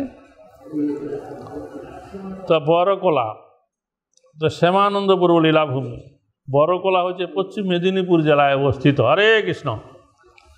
একবার শ্যামানন্দ প্রভু দোল যাত্রা উপলক্ষে এই বড়কলা গ্রামে এসে মহোৎসব করেন। শ্যামানন্দ প্রভু নির্দেশ অনুসারে রসিকানন্দ প্রভু উৎসবের সমস্ত আয়োজন করেন। উৎসবের সমস্ত দ্রব্যাদি নিয়ে রসিকানন্দ ধারেন্দ্র বাহাদুরপুর হতে বসন্তপুরে অবস্থান করে সেখান থেকে বড়কলা গ্রামে শ্যামানন্দ প্রভুর সমীপে উপনীত হন। যখন শ্যামানন্দ প্রভুর পুনরায় নির্দেশ অনুসারে রসিকানন্দ ধারেন্দ্রা গ্রাম হইতে শ্রী শ্রী শ্যামরায় বিগ্রহ আনয়ন করেন। এই স্থানের উৎসবে মেদিনীপুরের যবন সুবা আগমন করেছিলেন। তথাহি শ্রী রসিক মঙ্গলে দক্ষিণ বিভাগ 10ম লহরীতে বর্ণিত রয়েছে। হেন কালে বিশ্বনাথ ভূয়া মহাশয় শশধর ভূয়া তার কনিষ্ঠ তনয়, হরিচন্দনের ভ্রাতা রাজ্য অধিপতি, সঙ্গীতে সাহিত্যে যোগ্য বড় শুদ্ধমতী, সর্বগুণে গুণধর কুলশীলমান, যাত্রা দেখিবারে তথা করিল প্রয়াণ। তো তথা বংশীর অনুরোধে বিশ্বনাথ ভূয়াকে শিষ্য করে তার নাম শ্যাম মনোহর রাখেন। এই শ্যাম মনোহর পরবর্তীকালে সর্বস্ব ত্যাগ করে প্রেম প্রচারে আত্মনিয়োগ করত বহু জীবকে কৃতার্থ করিলেন। এখানে সেই দেশের রাজা হরিবলা নামক দুষ্ট যবন উৎসব দর্শন আসেন। তিনি সেখান থেকে রসিকানন্দকে নিয়ে গিয়ে আলমগঞ্জে মহা উৎসব অনুষ্ঠান করেন। হরে কৃষ্ণ। নিতাই গর্বে আনন্দে। তারপরে আসে বরগাছি। বরগাছি হচ্ছে আমাদের নদিয়া জেলা, আমাদের মায়াপুরের কাছে স্থান। নিত্যানন্দ প্রভুর শিষ্য বিহারী কৃষ্ণ দাসের শ্রীপাঠ। বরগাছি নদিয়া জেলায় অবস্থিত। শিয়ালদহ লালগোলা রেলপথে বেথুয়াডহরি স্টেশনে নেমে সেখান থেকে বীরপুর গামী বাসে হরিতলায় নামতে হবে। সেখান থেকে পায়ে হেঁটে বা রিক্সা ভ্যান যোগে 2 মাইল দক্ষিণ পূর্ব দিকে এই বরগাছি শ্রীপাঠ আসা যায়। স্থানীয় লোকের কাছে যা আক্রাবাড়ি নামে পরিচিত। আমি কয়েকবার গেছি। এইখানে নিত্যানন্দ প্রভু শিষ্য বিহারী কৃষ্ণ দাসের শ্রীপাঠ। বিহারী কৃষ্ণ দাস ছিলেন বরগাছি রাজা হরিহরের পুত্র। ওই এলাকায় যে রাজা বা জমিদার ছিলেন হরিহর, তার পুত্র। নিত্যানন্দ প্রভু নবদ্বীপ হতে শালিগ্রামে বিবাহকালে বরগাছি গ্রামে কৃষ্ণ দাসের ভবনে আসেন এবং এইখানে অধিবাস কার্যাদি সম্পন্ন করে তথা হইতে বিবাহ যাত্রা করেন। বরগাছি থেকে শালিগ্রাম যান, ভক্তিরত্নাকরে বর্ণনা করা আছে। নিত্যানন্দ প্রভু বরগাছি গ্রামে বহু লীলা করলেন। নিত্যানন্দ প্রভু যখন লীলাচল হতে গৌরদেশে এসে নবদ্বীপে আগমন করেন, সেই সময় বরগাছি গ্রামে লীলারঙ্গে বিহার করেন। তথাহি শ্রী চৈতন্য ভাগবতে বর্ণনা করা আছে। খানচৌরা বরগাছি আর দোগাছিয়া, ওই যে দোগাছিয়া বরগাছি আর হলে খানচৌরা। গঙ্গার ওপারে প্রভু যায়ন কুলিয়া। কুলিয়াটাই যে হচ্ছে নবদ্বীপ শহর, ওইটা তখন 2 দিকেই গঙ্গা ছিল। পূর্ব দিকে আছে, পশ্চিম দিকে একটা ধারা ছিল। ওখানে যেতে হলে নৌকা করে যেতে হইতো। এটা তার প্রমাণ যে মাঝে মাঝে এই মহাপ্রভু প্রাচীন যে নবদ্বীপ শহর এটা ছিল এই এলাকায়। এখান থেকে উনি মাঝে মাঝে ওই কুলিয়ায় যেতেন, কি নিত্যানন্দ প্রভু, এটা তার প্রমাণ। তো বিশেষে স্বীকৃতি অতি বরগাছি গ্রাম নিত্যানন্দ স্বরূপের বিহারের স্থান। বরগাছি গ্রামের যতেক ভাগ্যোদয় তাহার কহিতে নাহি পারি সমুচ্চয়। নিত্যানন্দ প্রভু স্বরূপের বিহার স্থান হচ্ছে বরগাছি। বরগাছি গ্রামের যত ভাগ্য তা আমি বলতে পারছি না, কিন্তু দুর্ভাগ্যের বিষয়। তো 500 বছর আগে সেই বরগাছি এবং তার পার্শ্ববর্তী যে শালিগ্রাম, ওই এলাকায় বহু ব্রাহ্মণ পণ্ডিতের লোকের বাস ছিল, কিন্তু তারা সবাই পরবর্তীকালে এখান থেকে স্থানান্তরিত হয়ে কলকাতায় চলে গেছে। বোঝা গেল? এখন কেউ নাই, মুসলমান জবন লোক, নিম্নজাত শ্রেণীর লোক বাস করে। বর্তমানে বরগাছি শ্রীপাঠে শ্রী শ্রী গৌরনিতাইয়ের সেবা বর্তমান আছে। মন্দিরের দশা অত্যন্ত জীর্ণ, সেবার কোনো পরিপাটি আছে বলে মনে হয় না। একজন বৃদ্ধ বাবাজি স্থানীয় গ্রামে ভিক্ষা কার্যাদি করে সেবা সম্পন্ন করে। একজন মাত্র বাবাজি গ্রামে গেটে ভিক্ষা করে এনে, হ্যাঁ, বেতুয়া থেকে পূর্ব দিকে বলানো যায়। ওখান থেকে যে বীরপুরগামী বাসে হরিতলা নামতে হবে, ওখান থেকে দক্ষিণ পূর্ব কোনায় দিকে ওই বরগাছি গ্রাম। বরগাছি মানে লোকেরা বলে আক্রাবাড়ি। তবে ভক্তিবেদান্ত চ্যারিটি স্বামী প্রভুপাদের প্রতিষ্ঠিত ভক্তিবেদান্ত চ্যারিটি ট্রাস্ট মায়াপুর নদিয়া থেকে মন্দির ও ভক্ত নিবাস সংস্কার কার্য সাধিত হয়েছে। বরগাছি শ্রীপাঠের কিছুটা দূরেই একটা ধ্বংসস্তূপে ইটের ঢিপি আছে। স্থানীয় লোকেরা বলে এইখানে হর কৃষ্ণ দাসের রাজবাড়ি ছিল। ওই যে কিছুটা দূরে একটা ঢিপি আছে, স্তূপ বলে। এখানে তখনকার দিনে জমিদার হরকৃষ্ণ দাস, তার পুত্র হয়েছে বিহারী কৃষ্ণ দাস, নিত্যানন্দ শিষ্য, তার বাড়ি ছিল। জয় রাধে রাধে, গোবিন্দ। তারপরে আছে বড় বলরামপুর। এ ছিল শ্যামানন্দ প্রভুর লীলাভূমি। বড় বলরামপুর মেদিনীপুর জেলায় অবস্থিত। এই স্থান ছিল শ্যামানন্দের প্রভুর লীলাভূমি। শ্যামানন্দ প্রভু আলমঙ্গল উৎসব সমাপন করে ধারেন্দ্রায় আসিলে রসময় বংশী ভীমশিকর বলেন, হে প্রভু, আপনি সারা জীবন তীর্থ ভ্রমণ করে বেড়ালেন, এখন সংসার করুন, সংসারী হন মানে বিয়া করুন। তখন তাদের অনুরোধে শ্যামানন্দ প্রভু দ্বার পরিগ্রহ করলেন। তখন তিনি বড় বলরামপুরে আগমন করলেন। শ্রী রসিকমঙ্গলে দক্ষিণ বিভাগে 11 লহরীতে বর্ণিত আছে। তথায় আছে জগন্নাথ ভাগ্যবান, তার কন্যা শ্যামানন্দে করিলেও দান। জগন্নাথ নামে একজন ভাগ্যবান ব্যক্তি ছিলেন, তার কন্যা শ্যামদাসী তাকে দান সম্পাদন করলেন। নাম শ্যামপ্রিয়া, অতি বড় সুরূপিণী, রূপে গুণে লক্ষ্মী অংশে ভুবনমোহিনী। সংকীর্তন মহোৎসব করিয়া আনন্দে বিবাহ করিলেন শ্যামাপ্রিয়া শ্যামানন্দে। ওই বলরামপুরে তিনি বিবাহ করলেন, যে তার শ্বশুর বাড়ি শ্যামানন্দ প্রভু। এইভাবে এই রকমভাবে অদ্ভুত লীলা এই বলরামপুরে অনুষ্ঠিত হইয়াছিল। কিন্তু বর্তমানে কী অবস্থা আছে তার লেখা নাই। জয় রাধে রাধে। তারপর আছে বড় বেলুন। বড় বেলুন ছিল মাধবেন্দ্র পুরীর শিষ্য শ্রী অনন্তপুরীর শ্রীপাঠ, যা হচ্ছে বর্ধমান জেলার কিনা ভাতার আছে না, ভাতার থেকে 4 কিলোমিটার পূর্ব দিকে। আমি 2-1 গেছিলাম ওখানে। বড় বেলুন গেছো তো? হয়ে যায় বড় বেলুন গেছো? হ্যাঁ, অনেকবার গেছে। অনন্ত আচার্যের অনন্তপুরী। বড় বেলুন বর্ধমান জেলায় অবস্থিত। কাটোয়া বর্ধমান রেলপথে ভাতার স্টেশনে নেমে সেখান থেকে 4 কিলোমিটার পূর্বে এই শ্রীপাঠে আসা যায়। এই স্থান হচ্ছে শ্রী অনন্তপুরী শ্রীপাঠ। শ্রী অনন্তপুরী হচ্ছেন ছিল মাধবেন্দ্র পুরী পাদের শিষ্য, তথায় শ্রীপাঠ নির্ণয় বেলুনে অনন্তপুরী মহিমা প্রচুর। বর্তমানে এই স্থানে বাধা টিলা ও শ্রী রাধা গোবিন্দের সেবা বর্তমান আছে। বিশাল একটা নাট মন্দির আছে, আর তার পাশেই অনন্তপুরী সমাধি আছে, আর রাধা গোবিন্দের সেবা আছে। ব্রাহ্মণদের দ্বারা সেবা পূজা হয়, গ্রামের লোকেরা কমিটি করে সেবা পূজা পরিচালনা করে। বুঝতে পারছেন? আছে স্থানটা। আমি 2-3 গেছিলাম, না মনে আছে না? ভাতারে গেছি, ভাতার থেকে গেলাম।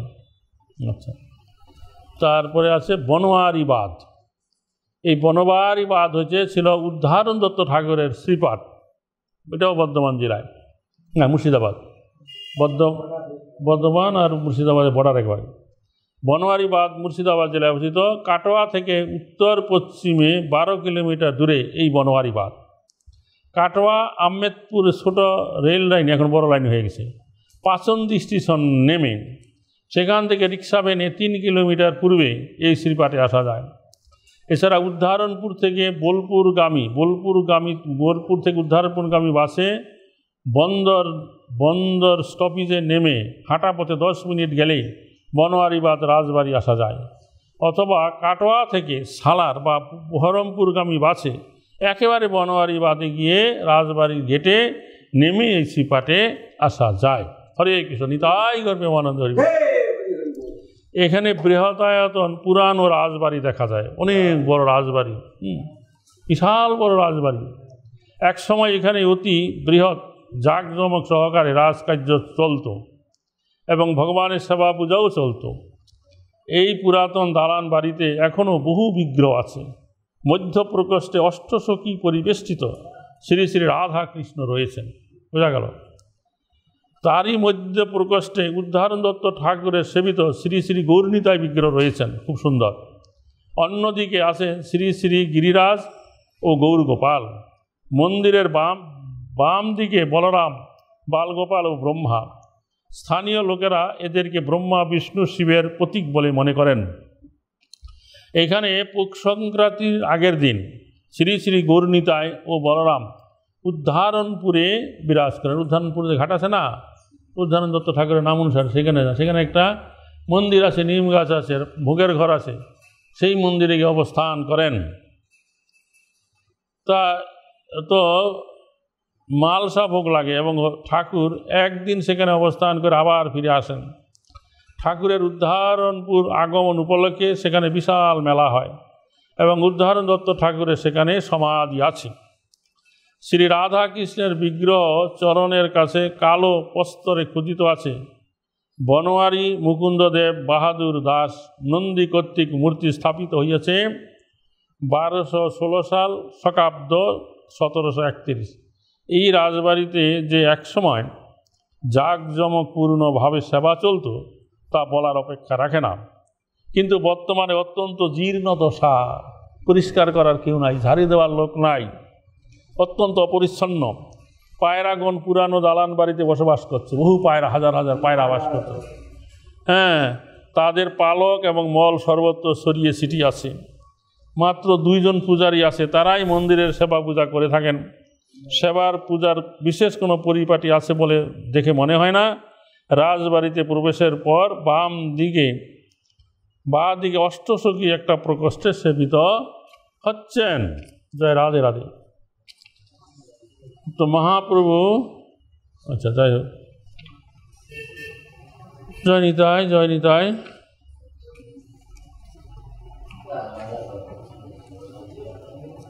সেবিত হচ্ছে। এটা হচ্ছে বনোয়ারি বাঁধের কথা বললাম। উদ্ধারণ দত্ত ঠাকুর ওই রাজবাড়ির দেওয়ান ছিলেন, তাই ওখানে থেকে তিনি গৌরনীতাই রেখে সেবা করতেন। আর তার নাম অনুসারে তিনি এই উদ্ধারণপুর নাম হয়েছে এবং ওখানে তিনি গঙ্গার দর্শন পেয়েছেন। তাই ওখানে ওই উদাহরণ দত্ত ঠাকুরগণ একটা বিশাল পাথরের ঘাট করে দিয়েছেন, সেই ঘাটও এখনও আছে, হাজার হাজার লোক যায়। গঙ্গা তার নাম করে শাখা পড়েছেন, তাই শাখাই বাজার নাম আছে। আর ওখানে স্থায়ী যে একটা মন্দির আছে, বছরে একবার ওই গৌরনীরা ওখানে আসে, ওখানে থাকে, সেবা পূজা হয় একদিন, আর ওই মাঠের মধ্যে বিশাল মেলা হয়, হাজার হাজার লোক আসে, বোঝা গেল। আর ওই বনোয়ারি বাদে আরেকটা দর্শনীয় অদ্ভুত ব্যাপার হলো কি, ওই রাজবাড়ির বাইরে সুন্দর পাকা ঘাট আছে, একটা নাতি দীঘ, বেশি বড় নয় বা ছোটো নয়, একটা দিঘি পুষ্করণী আছে। ওই পুষ্করণীতে এই বড় বড় রুই কাতলা মাছ আছে, বুঝতে পারছো। ওই ঘাটের মধ্যে যখন কেউ যাবে, ওই মাছগুলো একদম কাছে চলে আসবে, লোকেরা বিস্কুট তারপরে মুড়ি টুড়ি দেয়, আর ওরা এসে খায়। তো ওই মাছ কেউ ধরতে পারে না, কেউ মেরে নিতে পারে না, যদি কেউ নিতে আসবে সে মারা যাবে, বুঝে গেল। হ্যাঁ, ও লোকেরা খুব ভয় করে। একবার কিছু লোক রাত্রিবেলা ওই জাল দিয়ে মাছ মেরে নিচ্ছিল, মাছ মেরে যখন যাচ্ছিল কিছু দূর গিয়েই একবার মূর্ছিত হয়ে পড়ে মরে গেছে 2-3 জন লোক। যার জন্য লোকেরা ভয় করে মাছ ধরতে, মাছ দিতে, বুঝতে পারছি। বিশাল বিশাল মাছ। হরে কৃষ্ণ। বনমারিবাদ হইল। হ্যাঁ, আচ্ছা, ওখানে আমরা কয়েকবার প্যান্ডেল প্রোগ্রাম করেছি। তারপরে আমরা গৌরমণ্ডলের দর্শন, ওখানে আমাদের একজন ভক্ত আছে গণপতি দাস, গণেশ, ওনার বাড়িতে এবং প্রাইমারি স্কুলে আমরা গৌরমণ্ডল দর্শন করার সময় গিয়ে ওখানে থাকতাম। ওখান থেকে আমরা উদ্ধারণপুর দর্শন করতাম ঘাট, তারপরে ভরতপুর কাঞ্চনগিরিয়া দর্শন করে আবার চলে আসতাম, মনে আছে? আবার ঝামটপুরও যেতাম, কৃষ্ণদাস কবিরাজ গোস্বামীর পাঠ। তারপরে বলরামপুর হচ্ছে শ্রী শ্যামানন্দ প্রভুর প্রধান শিষ্য শ্রী রসিকানন্দ প্রভুর লীলাভূমি। তো এই বলরামপুর হচ্ছে মেদিনীপুর জেলায় অবস্থিত খড়গপুর থানার নিকটবর্তী গ্রাম। এইখানে শ্যামানন্দ প্রভুর প্রধান শিষ্য রসিকানন্দ প্রভু কিছুকাল অবস্থান করেছিলেন। সেই সময় একদা 20 জন বৈষ্ণব রসিকানন্দ প্রভু স্থানে আগমন করেন। রসিকানন্দ প্রভু তাদেরকে রন্ধন সামগ্রী প্রদান করে ঘিতের অনুসন্ধানে অর্ধরাত্রে তিনি গ্রামে প্রবেশ করলেন ঘি আনতে। অন্ধকারে তিনি এক যবনের গৃহে প্রবেশ করলেন। পালঙ্কের উপরে সস্ত্রীক যবন বিশ্রাম করছিলেন। সহসা রসিকানন্দ প্রবেশ করলে তাকে প্রচণ্ডভাবে প্রহার করতে লাগলেন। তখন তাহাদিওকে রসিকানন্দ হাস্য সহকারে বলতে লাগলেন, আপনি এ কী করছেন? আমার কোনো দোষ নাই, কেন আমাকে প্রহার করছেন? এতে আপনারই কষ্ট হবে। তখন সেই যবন রসিকের বাক্যে বিচলিত হয়ে তাকে ছেড়ে দিলেন। তারপরে রসিক অন্যস্থান হতে ঘিত সংগ্রহ করে বৈষ্ণবদেরকে প্রদান করেন। এইদিকে 2-3 দিনের ভিতরে সেই যবনের হাতি, ঘোড়া, ধন দৌলত সমস্ত কিছু বিনষ্ট হলো। শেষে তার পত্নীরও বিয়োগ হলো, একমাত্র তিনি নিজে রইলেন। তখন সেই যবন রসিকানন্দের চরণে পতিত হয়ে প্রার্থনা করলেন এবং তার আশ্রয় গ্রহণ করলেন। রসিকানন্দের কৃপার প্রভাবে সেই যবন পরম বৈষ্ণবে পরিণত হইলেন এবং পুনরায় সর্বস্ব তিনি আবার ফিরে পেলেন। এইরূপে প্রভু রসিকানন্দ বলরামপুরে অবস্থান করে বহু অলৌকিক লীলাবিলাস করলেন। হরে কৃষ্ণ, নিতাই গর্বে আনন্দে। কিন্তু বর্তমানে কী আছে জানি না, আমি যাই নাই কখনো। তারপর আছে বরাহনগর। এই হচ্ছে পণ্ডিত গদাধরের শিষ্য শ্রী রঘুনাথ ভাগবত আচার্যের শ্রীপাঠ, উত্তর কলকাতায় বরাহনগর হচ্ছে কলকাতা মহানগরীর উত্তরে 24 পরগনা জেলায় অবস্থিত। ব্যারাকপুর শ্যামবাজার বাস রুটে টোবিন রোডের স্টপেজে নেমে এই বরাহনগরের পাটবাড়ি আসা যায়। এখানে পণ্ডিত গদাধরের শিষ্য রঘুনাথ ভাগবত আচার্যের শ্রীপাঠ। তথা হি শ্রী চৈতন্য ভাগবতমে অন্তখণ্ডে তবে প্রভু আইলেন বরাহনগরে মহাভাগ্যবন্ত এক ব্রাহ্মণের ঘরে। 1436 শতাব্দে মহাপ্রভু বৃন্দাবনে যাওয়ার স্থল করে যখন বঙ্গদেশে এসেছিলেন, তখন কানাই নাথশালায় গিয়ে পুনরায় তিনি আবার পুরী যাওয়ার পথে বরাহনগরে পদার্পণ করেন। তখন এখানে রঘুনাথ বিপ্র অত্যন্ত সুমধুর কণ্ঠে ভাগবত পাঠ করছিলেন। তথা হি চৈতন্য ভাগবতমে আছে, শুনিয়া তাহান ভক্তি যুগের পঠন আবিষ্ট হইলা গৌর চন্দ্র নারায়ণ। বল বল বলে প্রভু শ্রী গৌরাঙ্গ রায়, হুঙ্কার গর্জন প্রভু করে ও সদায়। এই মত রাত্রি 3 প্রহর অবধি ভাগবত শুনিয়া নাচিলা গুণ নিধি। এই বলে ভাগবত এই মতো পড়িতে প্রভু বলে ভাগবত এমত পড়িতে, কবু নাহি শুনিয়ার কাহারও মুখেতে। এতে কে তোমার নাম ভাগবত আচার্য, ইহা বিনয় আর কোন না করিও কার্য। স্যার ভাগবত পাঠ শুনে মহাপ্রভু সন্তুষ্ট হইলেন, নৃত্য করলেন, বললেন তোমার মতন এরকম ভাগবত আমি কার মুখে শুনি নাই। তো তুমি এই ভাগবতম পাঠ ছাড়া আর অন্য কোনো কার্য করো, নিরন্তর তুমি শুধু ভাগবত পাঠ করো, তোমার নাম এখন থেকে হয়ে গেল ভাগবত আচার্য উপাধি দিলেন মহাপ্রভু। তো মহাপ্রভু তার ভাগবত পাঠে শুনে অত্যন্ত সন্তুষ্ট হন এবং তাকে ভাগবত আচার্য উপাধিতে ভূষিত করেন এবং তিনি তাকে উপদেশ দিয়েছিলেন তুমি ভাগবত পাঠ ছাড়া আর অন্য কিছু কার্য করবে না। এই রঘুনাথ বাংলা পয়ার সন্দেহ শ্রীমদ্ ভাগবতমের অনুবাদ অনুসারে শ্রীকৃষ্ণ প্রেম তরঙ্গিনী নামক গ্রন্থ রচনা করে বৈষ্ণব জগতে প্রসিদ্ধি লাভ করেছেন। মানে সমস্ত ভাগবতমটাকে বাংলা পয়ার সন্দেহ অনুবাদ করেছেন, কিন্তু ওই গ্রন্থের নামটা তিনি দিয়েছেন শ্রীকৃষ্ণ প্রেম তরঙ্গিনী, এই জন্য লোকে বুঝতে পারে না, বুঝতে পারছ? ওইটা যে ভাগবতমের এই অনুবাদ বা ভাগবতম গ্রন্থ এটা বুঝতে পারে না লোকেরা। কি করে তারা, আসামের লোকেরা সুবোধ মজুমদারের অনুবাদিত ভাগবত পড়ে, তাদের পড়া উচিত এই কৃষ্ণ প্রেম তরঙ্গিনী। মহাপ্রভু পার্শ্বদ, মহাপ্রভু যার ভাগবত শুনে সন্তুষ্ট হয়েছিলেন, বোঝা গেল? এইটাই হচ্ছে আসল ভাগবতম, বাংলা পায়ার ছন্দে আমার কাছে আছে। হরে কৃষ্ণ, নিতাই গৌর প্রেমানন্দে হরি। জয় ভাগবত আচার্য কি, জয় শ্রীকৃষ্ণ প্রেম তরঙ্গিনী কি। তারপরে আসো বসন্তপুর। শ্যামানন্দ প্রভু 3 জন শিষ্য, মাধব, হরিদাস এবং মদন মোহনের শ্রীপাদ। বসন্তপুর পশ্চিম মেদিনীপুর জেলায় অবস্থিত। রসিকানন্দ প্রভু ধারেন্দ্র বাহাদুর হতে বড়কলা গ্রামে গমন পথে বসন্তপুর গ্রামে আগমন করেছিলেন। এই গ্রামে মাধব, হরিদাস ও মদনমোহন নামক শ্যামানন্দ প্রভু 3 জন শিষ্য অবস্থান করে শ্রীপাঠ স্থাপনা করেন। রসিকানন্দ প্রভু তাদের ভবনে 2-3 দিন অবস্থান করে বহু মানুষকে কৃষ্ণ ভক্তি প্রদান করে তাদের শিষ্যত্বে বরণ করেন। নিতাই গৌর প্রেমানন্দে হরি হরি। তারপরে আছে বাকলা চন্দ্রদ্বীপ, বরিশাল। বৈষ্ণবাচার্য ছিল রূপ সনাতন গোস্বামী এবং ছিল অনুপমের আবির্ভাব স্থল। বাকলা চন্দ্রদ্বীপ বর্তমান বাংলাদেশের বরিশাল জেলায় অবস্থিত। বরিশাল সদর বাসস্ট্যান্ড থেকে বানরিপাড়া বা স্বরূপকাঠি গামী বাসে মাধবপাশা বাজারে নেমে 5 মিনিট হাঁটলেই এই শ্রীপাঠে আসা যায়।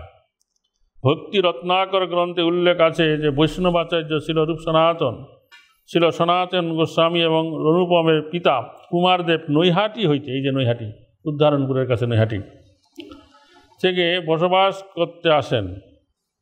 তিনি জ্ঞেতিবর্গের থেকে উদ্বেগ পেয়ে সপরিবারে বাকলা চন্দ্রদ্বীপে এসে বসবাস করেন। তথাহি ভক্তি রত্নাকরে বর্ণিত আছে, জ্ঞেতিবর্গ হইতে উদ্বেগ হইল মনে, সারিলেন নবহট্ট গ্রাম সেইক্ষণে, নিজ গণসহ বঙ্গদেশে শীঘ্র গেলাম, বাকলা চন্দ্রদ্বীপ গ্রামেতে বাস কইলাম। এখানেই ছিল সনাতন গোস্বামী 1386 শতাব্দে, ছিল রূপ গোস্বামী 1392 শতাব্দে এবং অনুপম 1395 শতাব্দে জন্মগ্রহণ করেন। ছিল চন্দ্রশেখর আচার্য এই দ্বীপে বাস করতেন। এখানে এখনও রাজবাড়ির একটা দালান ঘর আছে। রাজা দিলীপ কুমার স্ত্রীপুত্রাদি নিয়ে বসবাস করেছেন।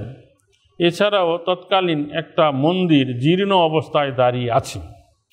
ছিল রূপ গোস্বামী, রূপ সনাতন গোস্বামী যখন রামকেলি গ্রামে শ্রীমন মহাপ্রভুর সঙ্গে সাক্ষাৎ হওয়ার পরে সংসার ত্যাগ করার উপায় চিন্তা করলেন, তখন সনাতন গোস্বামীকে হোসেন শাহ কারাগারে বন্দী করে উৎকল দেশে জয় করতে যান। তখন রূপ গোস্বামী তার পরিবারের লোকজনকে নৌকায় করে এই বাকলা চন্দ্রদ্বীপে প্রেরণ করলেন। বোঝা গেল? তো পরবর্তীকালে ছিল জীব গোস্বামী 14-15 বছর বয়সে এই বাকলা চন্দ্রদ্বীপ ত্যাগ করে শ্রীধাম নবদ্বীপে মায়াপুরে আসেন এবং ছিল নিত্যানন্দ প্রভুর সঙ্গে মিলিত হয়ে তিনি নবদ্বীপ ধাম পরিক্রমা করেন। এখন ওই বাকলা চন্দ্রদ্বীপে কোনো সেবা মন্দির কিছুই নাই, পুরানো জীর্ণ বাড়িঘর দালান কোটা আছে, অনেক পুকুর আছে, পুকুর ভাটানো জীর্ণ ছিন্ন পুকুর বাঁধা ঘাট আছে। আমি একবার ওইখানে গিয়েছিলাম বোধহয় 2008 সালে। হরে কৃষ্ণ, তাই করবে আনন্দে হরি তা কি জানি না, সে তোমাদের বাংলাদেশকে বলো। তারপরে আছে বাগনাপাড়া। বাগনাপাড়া খুব সুন্দর কাহিনী, খুব সুন্দর হিস্টোরি। এ হচ্ছে রামাই পণ্ডিতের শ্রীপাঠ। বাগনাপাড়া বর্ধমান জেলায় অবস্থিত। হাওড়া কাটোয়া রেলপথে কালনার পরবর্তী স্টেশন বাগনাপাড়ায় নেমে সেখান থেকে 3 কিলোমিটার পশ্চিমে এখানে আসা যায়। তো এই স্থান হচ্ছে শ্রী রামাই পণ্ডিতের শ্রীপাঠ। শ্রী রামাই পণ্ডিত এখানে শ্রী রাম কানাই সেবা স্থাপনা করেন। শ্রী গৌরাঙ্গ মহাপ্রভুর পার্ষদ শ্রী বংশীবদনের পুত্র চৈতন্য দাস, তার জ্যেষ্ঠ পুত্র হচ্ছেন রামাই পণ্ডিত।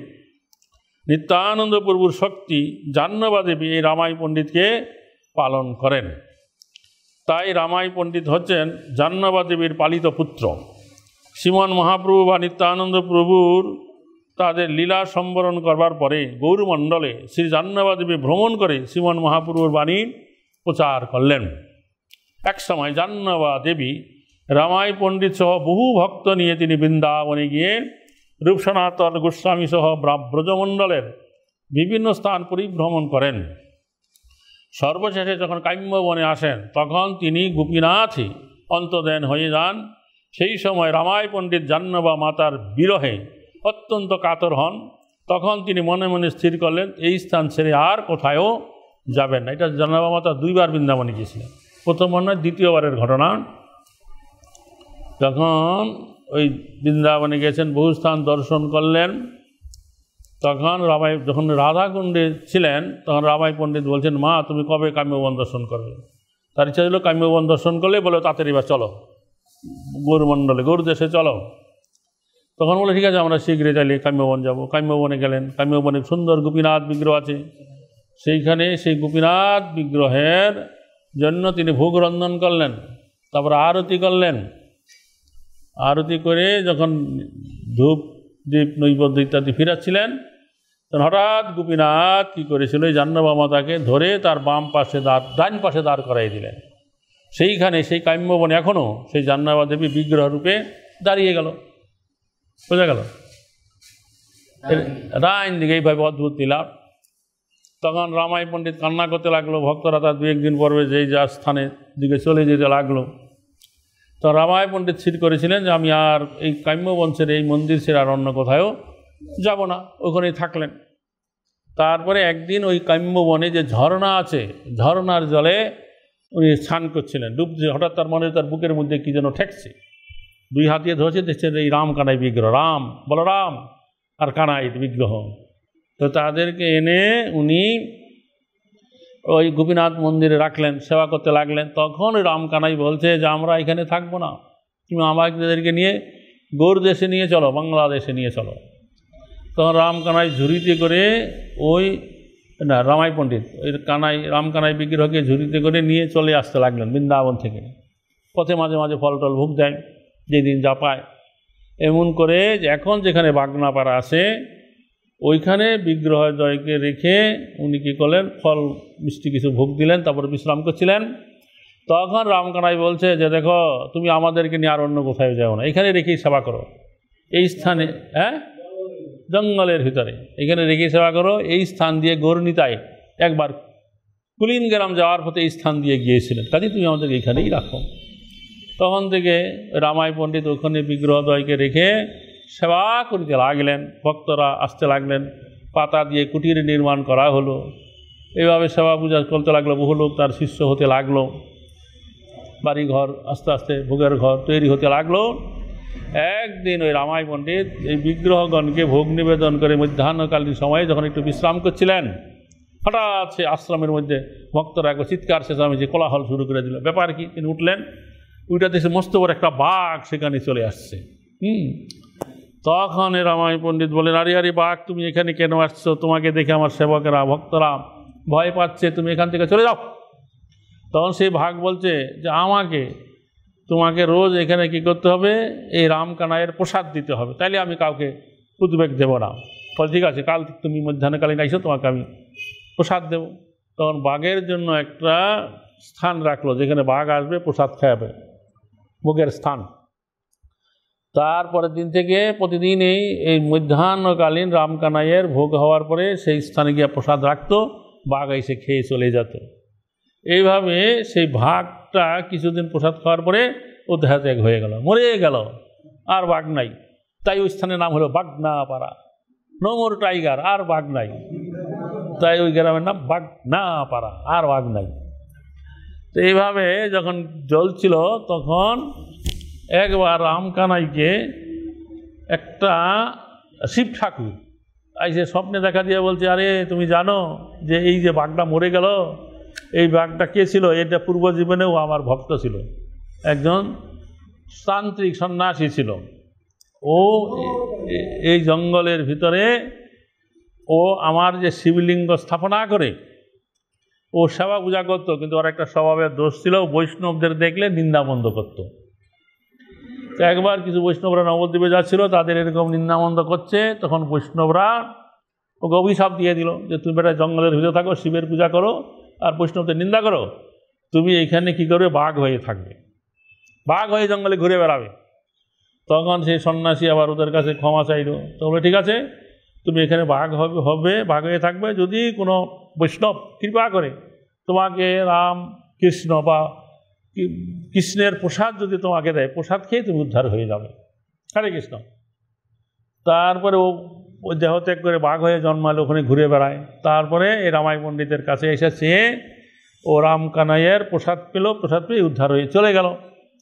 তখন সেই শিব ঠাকুর বলছে যে ও তো আমার পূজা করতো, আমার ভক্ত, তো এই যে শিবলিঙ্গরূপী আমি এই ঝোপের ভিতর এখানে আছি, তুমি আমাকে এখান থেকে তোলো, তুলে ওই রামকানাই মন্দিরের পাশে রাখো, আর রামকানাইয়ের ভোগ প্রসাদ আমাকে দাও।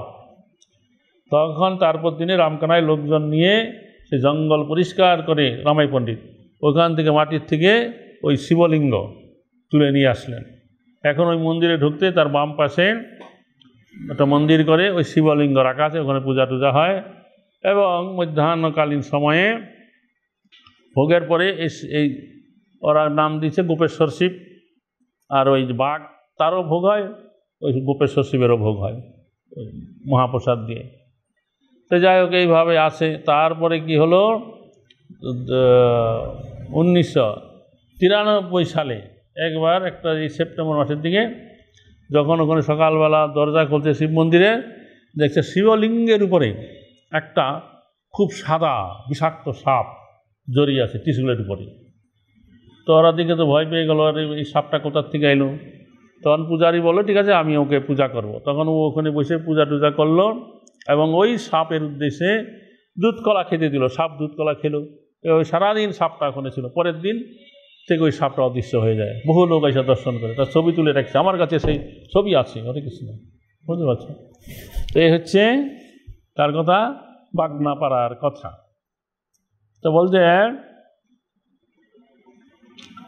একসময় কাম্যবনের ঝরনার জলে তিনি যখন স্নান করছিলেন, তখন জলে ডুব দিতেই বক্ষে কি যেন স্পর্শ হলো। তিনি দুই হাতে তা তুলে দেখলেন এ হচ্ছে রামকানাই বিগ্রহ। তখন তিনি সেই বিগ্রহদ্বয়কে তুলে গোপীনাথ মন্দিরে নিয়ে তার অভিষেক কার্যাদি করলেন। রাত্রে তারা স্বপ্নে দর্শন দিয়ে বললেন, আমরা এই স্থানে থাকবো না, তুমি আমাদেরকে নিয়ে গৌর দেশে নিয়ে চলো। এইরকম আদেশ প্রাপ্ত হয়ে রামাই পণ্ডিত সেই বিগ্রহদ্বয়কে নিয়ে গৌর দেশে অভিমুখে এলেন। তিনি যখন এই বাগনাপাড়ায় এক স্থানে বৃক্ষতলে বৃক্ষদ্বয়কে রেখে স্নানাদি কার্য করে ফলমূল ভোগ দিয়ে বিশ্রাম করছিলেন, তখন বিগ্রহদ্বয় বললেন, আমরা এই স্থান ছেড়ে যাব না। শ্রী নিতাই গৌরাঙ্গ প্রকট লীলাকালীন সময়ে কুলিন গ্রামে যাওয়ার পথে এই স্থানে বিশ্রাম করেছিলেন, আমরা এখন থেকেই বিহার করব। তখন রামাই পণ্ডিত বিগ্রহগণকে সেখানে রেখে স্থানীয় গ্রামবাসীগণের সহযোগিতায় জঙ্গলাদি পরিষ্কার করে একটি পূর্ণ কুটির নির্মাণ করে রামকানাই বিগ্রহগণকে স্থাপনা করলেন এবং সেবানন্দে বিভোর হইলেন। স্থানীয় গ্রামবাসী ভক্তগণ সেবার উপকরণ যোগান দিতে লাগলেন। একদিন বিশাল আকায় এক ব্যাঘ্র কুটিরের সম্মুখে এলেন এবং ভয়ে সমস্ত সেবকগণ পলায়ন করতে লাগল। তখন রামাই পণ্ডিত তা জানতে পেরে ব্যাঘ্রের নিকটে গিয়ে বললেন, তুমি কেন আমার সেবকগণকে এইরকম উদ্বেগ প্রদান করছো, তুমি এক্ষুনি এখান থেকে চলে যাও। তখন সেই ব্যগ্র বলছে, তুমি আমাকে রামকানাইয়ের প্রসাদ প্রদান করো, তাহলে আমি আর কাউকে উদ্বেগ দেব না। তখন রামাই পণ্ডিত প্রতিদিন রামকানাইয়ের মধ্যাহ্নকালীন ভোগের প্রসাদ সেই ব্যগ্রকে অর্পণ করতে লাগলেন। তার কিছুদিন পরেই ব্যগ্র প্রকট হয়ে যায়। একদিন রামাই পণ্ডিত স্বপ্নাদেশ প্রাপ্ত হন যে শিব ঠাকুর এসে তাকে বলছেন, পূর্বে ওই ব্যগ্রটি আমার ভক্ত ছিল, সে একজন সন্ন্যাসী ছিলেন, কিন্তু সেই বৈষ্ণবগণকে দেখলে যখন তখন নিন্দামন্দ করত। একবার কিছু বৈষ্ণব তার উপরে রুষ্ট হয়ে তাকে অভিশাপ প্রদান করলো যে তুমি এই জঙ্গলে থাকো, যেহেতু তুমি বৈষ্ণবদেরকে নিন্দামন্দ করো, তাই তুমি ব্যগ্র হয়ে যাও, ব্যগ্র হয়ে জঙ্গলে তুমি ভ্রমণ করবে।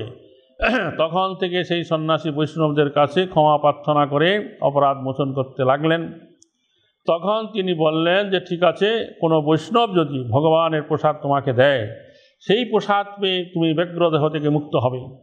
সেই সন্ন্যাসী এখানে ব্যগ্ররূপে বিচরণ করতে লাগলো।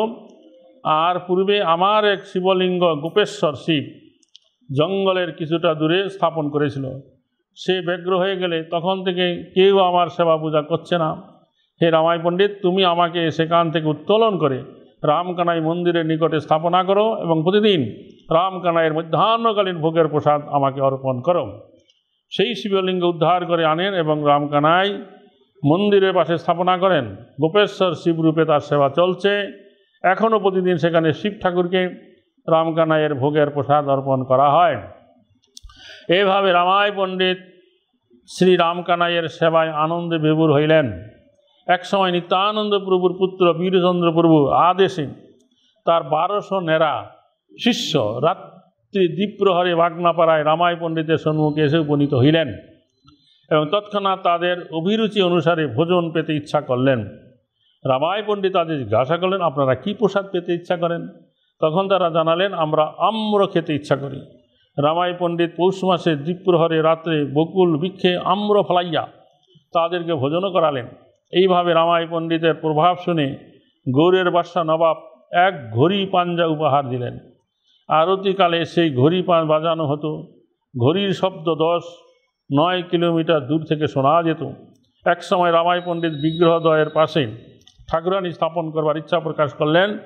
রাত্রে স্বপ্নাদেশ প্রাপ্ত হলেন যে প্রভাতেই তোমার অভীষ্ট সিদ্ধ হবে। তারপরের দিন সকালে ব্রজ হতে আগত মীনকেতন এবং কায়স্থ কৃষ্ণদাস নামক 2 জন বৈষ্ণব রামাই পণ্ডিতের সামনে রেবতী এবং রাধা ঠাকুরানী বিগ্রহদ্বয় অর্পণ করলেন। রামাই পণ্ডিত আনন্দে সেই বিগ্রহদ্বয়কে স্থাপনা করলেন। তথা হি মুরলী বিলাসে বর্ণিত আছে, গোপীনাথে 2 পাশে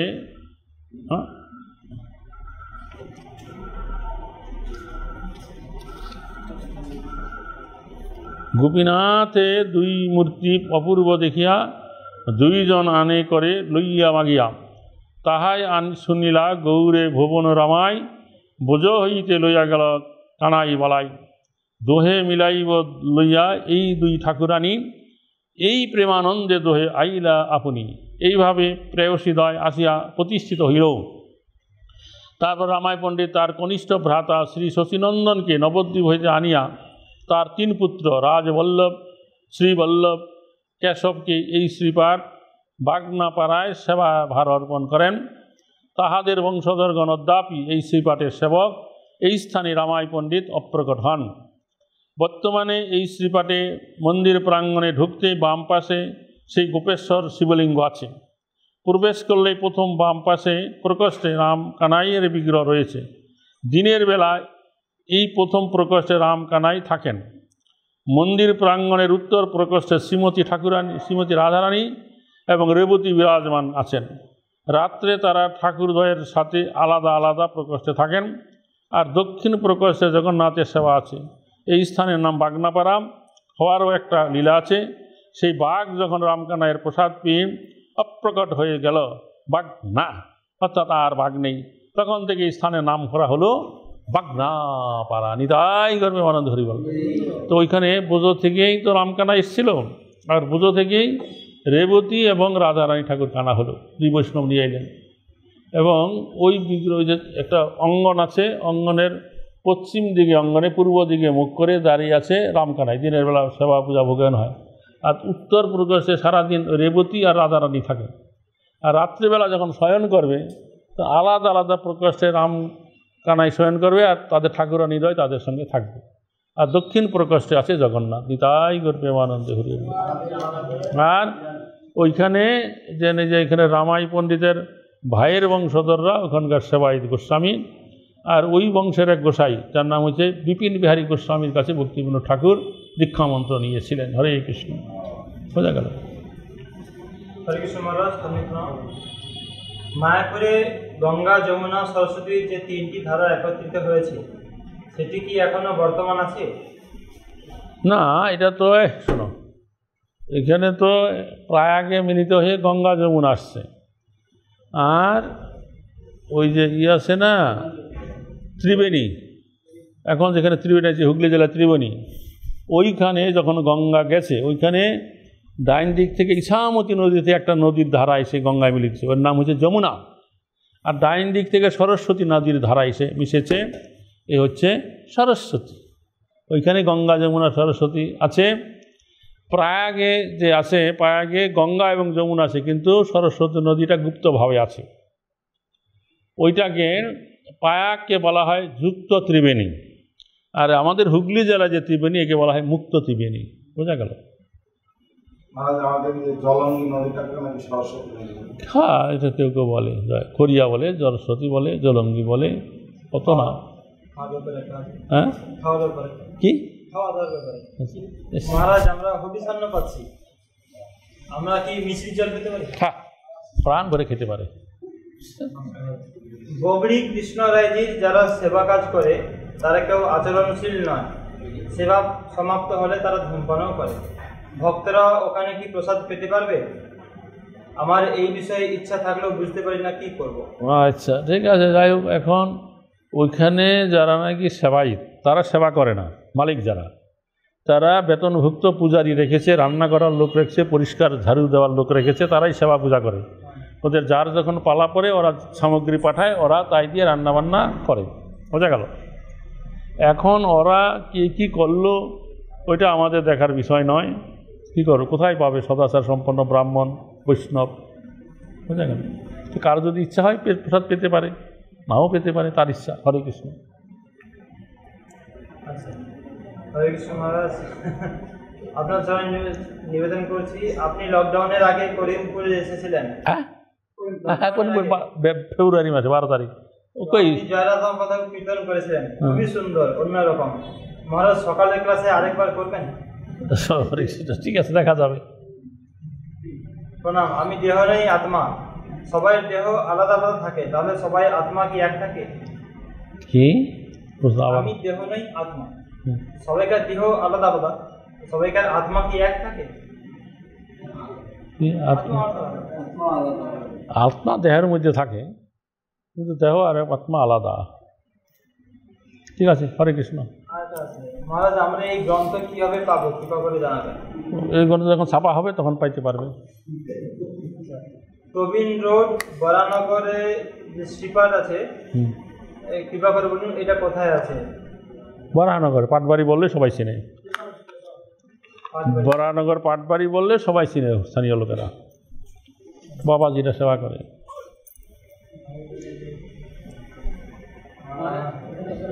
বলছে যে আমরা পাটবাড়ি দর্শন করেছি বরানগরে অনেকবার, কিন্তু প্রবীণ রোড শ্রীপাদ আমরা জানি না কোথায় আছে। ওই একটা জায়গার নাম, ওখানে গিয়ে ওই জায়গা স্মৃতি মোড় আছে না, তার কাছে ওই জায়গাটার নাম প্রবীণ মোড়। ওই বইয়ের নাম না বলে এখন যদি তুমি সরাসরি শ্রীপাটবাড়ি যাও, বরানগর পাটবাড়ি যাবো, সব লোকে জানে। পাটবাড়ি অনেকবার গেছে বলছে। হরে কৃষ্ণ মহারাজ, বাগনাপাড়ার যে বাঘের কথা বললেন, সেই বাঘ কি কথা বলতো? বলেছিল তখন, রামাই পণ্ডিতের সঙ্গে বলেছিল কথা।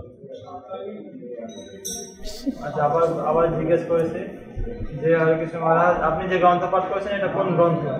এটা হচ্ছে শ্রী শ্রী গৌরমণ্ডল দর্শন। বাতাবি লেবু পাওয়া যেতে পারে? হ্যাঁ।